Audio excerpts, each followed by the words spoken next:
Hai para pecinta alur film dimanapun kalian berada, bagaimana kabarnya? Kali ini saya akan mereview sebuah film fiksi ilmiah yang diadaptasi dari novel karya Ernest Cline yang berjudul Ready Player One. Film ini tayang pada tahun 2018 yang diperankan oleh T. Sheridan. Disutradarai oleh Steven Spielberg, sutradara yang pernah mendapatkan piala sutradara terbaik pada ajang Academy Award untuk film Schindler's List tahun 1993 dan Saving Private Ryan pada tahun 1998. Dan tanpa berlama-lama berspoiler ya di sini, yuk simak alurnya sampai selesai. Cerita kita diperlihatkan suasana berlatar tahun 2045 dari masa depan, di mana teknologi yang menguasai dunia begitu nyata terlihat. Tetapi bukannya semakin baik bumi ini, di sini terlihat bahwa kehidupan di tahun 2045 menghadapi global warming dan keadaan ekonomi yang memburuk. Lalu kita melihat sosok lelaki remaja bernama Wade yang hidup di lingkungan kumuh di mana dia terobsesi bermain game virtual reality Oasis namanya dan bertekad untuk memenangkannya. Oke, adik, diam dulu ya. Layaknya hidup di dunia maya, online Facebook dan lainnya, di dunia virtual game Oasis, user bisa menyamarkan dirinya menggunakan avatar apa saja. Di sini Wade menggunakan avatar bernama Parzival, lelaki berambut pirang yang mengendarai DeLorean, mobil dari film Back to the Future. Lanjut, di dalam dunia virtualnya, Wade hanya memiliki seorang teman bernama Itch, pria berbadan besar yang dia sendiri belum pernah bertemu di dunia nyata. Bersama Itch, dia berusaha memecahkan misteri Easter egg di dalam game yang disembunyikan oleh mendiang James Halliday, pemilik Oasis. Dan siapapun yang bisa memenangkannya akan menjadi pewaris Oasis berikutnya. Wow, amazing. Skin berpindah di arena balap di mana siapa yang mampu sampai di garis akhir dialah penemu kunci pertama untuk menemukan dan membuka teka-teki Easter egg tersebut. Disinilah Parzival bertemu dengan Artemis yang juga salah satu egg hunter dan bala tentara dari IOI. Siapa itu IOI? Penasaran? Yuk saya jelaskan. IOI adalah perusahaan inovatif teknologi yang tentu saja bertekad ingin memenangkan game Oasis lalu menguasai kejayaan Halliday serta perusahaannya. IOI dipimpin oleh Nolan Sorrento yang diperankan oleh Ben Mendelsohn. Lalu di antara mereka siapakah yang berhasil mendapatkan Easter egg tersebut? Parzival kah, IOI atau Dragon Ball? Pada skin ini kita diperlihatkan banyak sekali hal-hal yang ada di tahun 1980-an dan tak heran sampai akhir di film ini kita akan banyak diperlihatkan avatar-avatar dari robot seperti The Iron Giant, King Kong, boneka Chucky, serta pahlawan dari Jepang, Gundam. Lanjut, sering mencoba di arena balap namun gagal, Wade mulai berpikir bagaimana bisa lolos di tahap arena balap karena sampai sekarang tidak ada seorang pun yang mampu mengambil kunci pertama tersebut. Oh iya, saya lupa jelaskan, untuk memecahkan teka-teki telur kemenangan ini dibutuhkan 3 kunci dan harus lolos semua dari tantangannya. Singkat cerita, Parzival pergi menuju jurnal Halliday dan belajar untuk menemukan jawaban di sana. Dan ya, dengan obsesinya yang luar biasa, dia bisa menemukan teka-teki itu dan berhasil sampai di garis finish tanpa harus melewati rintangan balap seperti yang lainnya.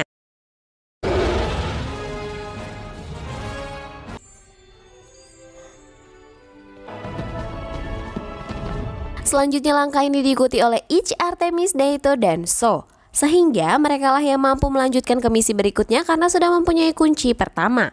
Lalu setelah keberhasilannya, Wade menjadi egg hunter pertama yang mendapatkan kunci di Oasis. Ia berhak mendapatkan hadiah 100.000 koin dan menukarkannya di avatar Orbiter dan granat suci, cube pengulang waktu, serta baju pelindung. Itulah yang dipilih Wade untuk ditukarkan dengan koinnya. Di sisi lain, IOI tidak terima bahwa perusahaan secanggih mereka harus dikalahkan oleh bocil-bocil gamers yang masih amatir ini dan mengutus iRock untuk menurunkan Parzival dari peringkat utama papan angka di game Oasis. Skin berpindah pada saat Parzival dan Artemis ada di pesta dansa. Ya, mereka berjanji bertemu di sana karena sebenarnya mulai ada percikan-percikan rasa di antara mereka. Karena Parzival adalah kaum bucin tingkat kecamatan, ia mengungkapkan identitas aslinya kepada Artemis. Seketika Artemis memperingatkannya tidak ada yang boleh untuk tahu identitas asli mereka di dalam dunia virtual, karena itu sangat berbahaya. Dan benar saja ketika mereka sedang berdansa, tiba-tiba mereka diserang oleh pasukan IOI yang diutus oleh Nolan serta Iroh yang sudah mengintai dan mendengarkan percakapan mereka. Tetapi dengan cube pengulang waktu yang dimiliki Wade, mereka berhasil selamat. Ya, namanya juga dunia game, senjata bentuk apa saja pasti ada. Mantap kali nih. Singkat cerita, Nolan menemui Parzival dan menawarkan kesepakatan dengan memberikan kunci itu. Lalu Parzival diberikan 50 juta US dollar sebagai imbalannya. Sebagai gamer sejati, Parzival tentu menolak tawaran tersebut karena tujuan sebenarnya bukan itu.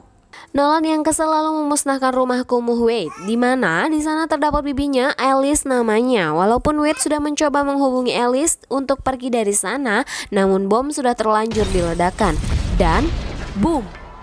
Wade harus kehilangan Alice yang merawatnya ketika kedua orang tua Wade meninggal waktu kecil. Lalu skin berpindah ketika Artemis menculik Wade, tepatnya bukan menculik sih, sebenarnya dia menyelamatkan dan menunjukkan dirinya di dalam dunia nyata serta menceritakan siapa, mengapa, dan apa tujuan dari IOI. Yang tak lain tak bukan adalah cuan. Dengan menguasai Oasis lalu menghasilkan cuan melalui iklan berbayar yang ada di game itu. Ya, lagi-lagi cuan ya memang ya. Di dunia nyata maupun di dunia maya, cuan adalah segalanya. Wade dan Samantha mempunyai tekad yang sama, berusaha memecahkan teka-teki berikutnya untuk menemukan kunci kedua. Singkat cerita, mereka juga bersepakat untuk membentuk klan persatuan bocil Egg Hunter bersama dengan So, Edge, dan Daito. Lalu pergi ke jurnal Heli, di mana di sana Wade diberikan koin spare life dari kurator sang penjaga jurnal karena ia telah kalah taruhan dari Wade. Kemudian mereka ke masa lalu Halliday yang dibencinya. Ya, itu kata kunci untuk mendapatkan kunci. Pusing ya, saya juga pusing bacanya nih. Oke, singkat cerita, di misi ini mereka berhasil mendapatkan kunci tersebut. Di adegan berikutnya, kita diperlihatkan bahwa Nolan melihat kembali bahwa Parzival ada di papan angka Oasis, di mana berarti Parzival telah menemukan kunci kedua yang artinya semakin dekat ia dengan Egg Easter tersebut. Sekaligus Nolan sadar bahwa Parzival ternyata masih hidup dan lolos dari serangan ledakan kampung kumuh Columbus, rumahnya. Singkat cerita, Nolan mengutus kembali orang untuk memusnahkan Parzival, yaitu Boyem, bala-bala dari IOI. Boyem berhasil menemukan lokasi tempat Parzival bersembunyi, di mana itu adalah rumah Artemis. Di sini kita diperlihatkan adegan Artemis mengorbankan dirinya untuk disandra oleh Boyem dan bala-balanya, lalu membiarkan Wade kabur melalui pintu samping. Skin berpindah di mana Wade telah dipertemukan oleh Ichigo dan Daito yang sudah dihubungi Artemis sebelumnya untuk menjemput Wade sebelum Arti disandra. Tidak diam saja, lalu klan bocil pemburu ini mencoba membebaskan Samantha yang disandra oleh Nolan. Dengan meretas virtual gamenya, seolah tampak ia telah di dunia nyata, bertemu dengan Parzival. Tetapi, itu hanyalah tipuan dan trik Parzival semata. Setelah berhasil mengeluarkan Samantha dari cube tawanan, Samantha memberi informasi kepada Wade bahwa kunci terakhir ada di planet Dome, di mana di sana pasukan IOI sudah melapisi planet Dome dengan perisai sihir milik Iroh yang bernama Bola of Fusak, dan hanya bisa terbuka perisai itu jika dibacakan mantranya dengan jarak yang sangat dekat. Dan singkat cerita, war terjadi di planet Dome di antara bala-bala IOI dengan Wade serta Egg Hunter lainnya, pendukung Wade yang sudah dikumpulkan melalui siaran langsungnya. Dan Artemik yang sudah menghafal mantra bola perisai sihir itu berhasil memecahkan sihir pelindungnya dan membantu Parzival melalui ruang virtual game IOI. Oke, lanjut. Perang berlangsung sengit di mana semua anime-anime yang ada di muka bumi ini menunjukkan aksinya, tidak kecuali boneka hantu Chucky dengan pisaunya.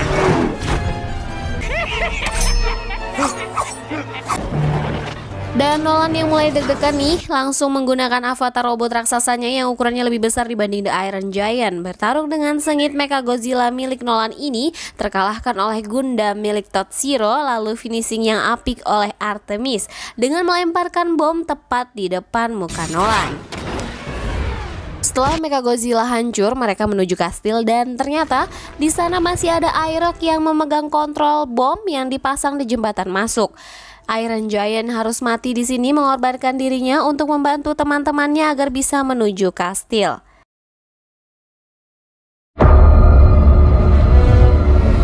Di skin lain ternyata Nolan menyadari Samantha bermain melalui ruang IOI. Nolan pun mencarinya, sadar Samantha dalam kondisi berbahaya di dunia nyata. Parzival sengaja membunuh Artemis dan menyuruhnya pergi menemui mobil mereka di dunia nyata.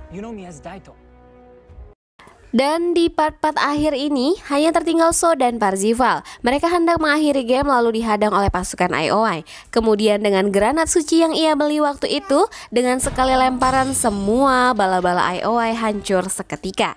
Tetapi tidak semudah itu karena tiba-tiba mereka dikejutkan dengan Airok dan Nolan yang masih hidup dan masih ada mengancam akan meledakkan bom katalis milik mereka. Dimana jika bom itu diledakkan semua avatar Egg Hunter termasuk Nolan sendiri harus hancur dan tidak tersisa satupun. Itu artinya game ini tidak dimenangkan oleh siapapun. Nolan yang sudah emosi bagaikan air mendidih sengaja meledakkan bom itu lalu boom, semua hancur dan ternyata Parzival masih hidup dong guys. Loh kok bisa?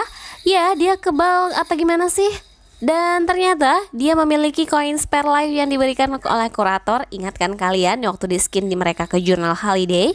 Ya, karena hanya Parzival saja yang hidup lalu memainkan game sampai akhir.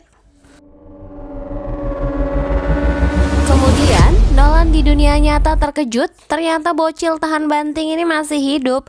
Lalu dia berusaha mencari lokasi Wade di dunia nyata dan berniat untuk membunuhnya karena tidak berhasil membunuh di dunia virtual.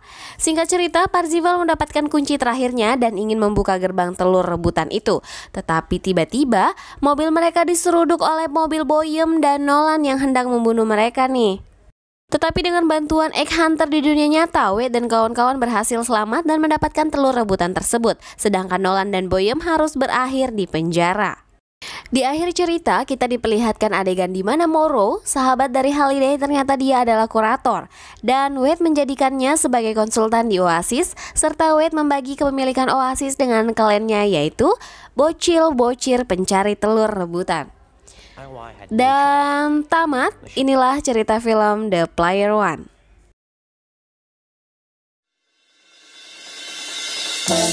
Menurut saya, walaupun film ini durasinya terlalu lama sehingga membuat saya sedikit lama membuat skripnya, tapi salah satu hal yang membuat cerita dalam Ready Player One ini sangat bagus dan menarik untuk diikuti adalah premis ceritanya yang sangat berharga.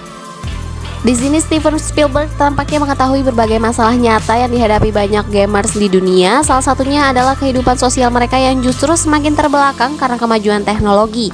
Tengoklah saja lingkungan di sekitar kita, tampaknya banyak orang yang lebih mementingkan untuk asik dengan dunia mereka sendiri, seperti bermain game dibanding membangun hubungan sosialisasi dengan orang lain.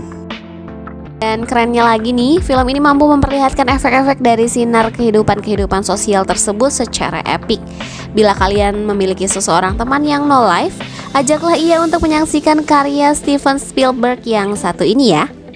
Oke, saya pamit undur diri. Jangan lupa klik subscribe, komen, serta loncengnya dipencet guys. Dan keep update for the next video. Bye.